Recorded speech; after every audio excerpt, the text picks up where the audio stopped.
I was hospitalised and sectioned and I was nose-fed. I never believed there was anything wrong with me, and I knew anorexia was a thing, but I didn't think it was a thing in men.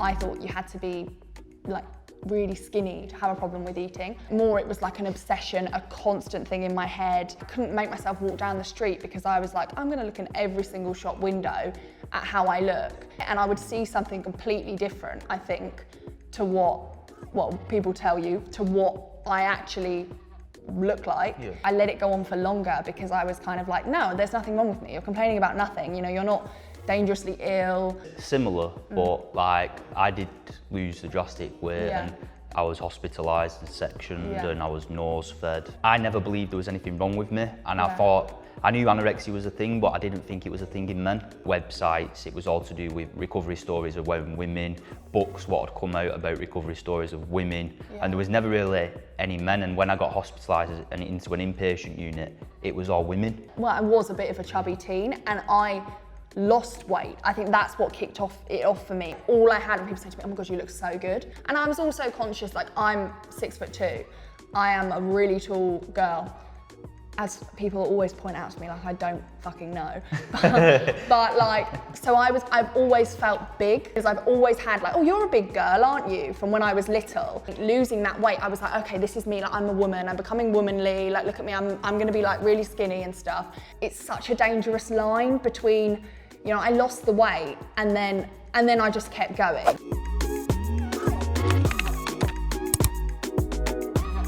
I come out of hospital and then went back into college with all my friends who went to school, like a sixth form. The biggest misconception for me was I'd go in and nobody wanted anything to do with me because for one, they'd be scared of what to say. For two, they know where I've been. Yeah. And for three, you know, I thought who would want to associate with somebody who's mental. In actual fact, the first day I went back, you know, it was like being back at school before I got ill. Everybody just welcomed me with open arms. And I think that was the biggest thing for me was going back into my group of friends who knew me before I got ill, but also are going to know me after I got ill. And I didn't want them to think that, for one, we don't want to be friends with you, and for two, that I've changed as a person. I've just got different things what I now have to put up with what I didn't have to put with before.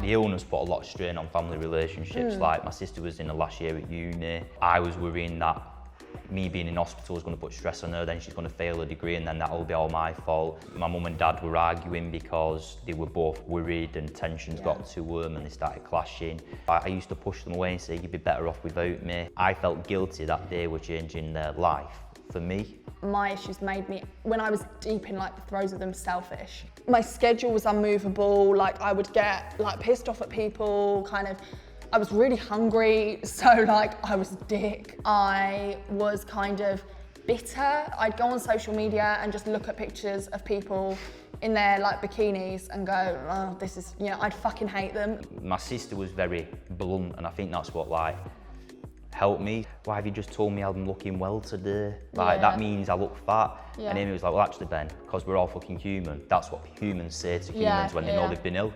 I think you do become like the centre of your household.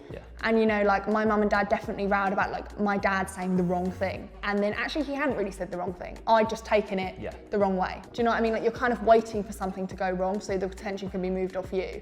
And actually, like even now, I'm like, you never really said anything that wrong. No. Like how could you say anything right? Like the fact that you were there is kind of the most important thing.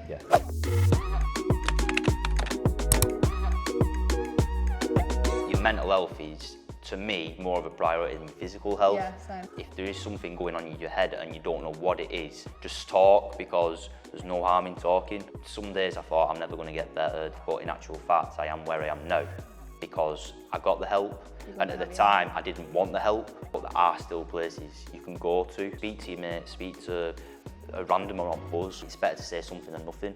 Still viewing you as you is really important.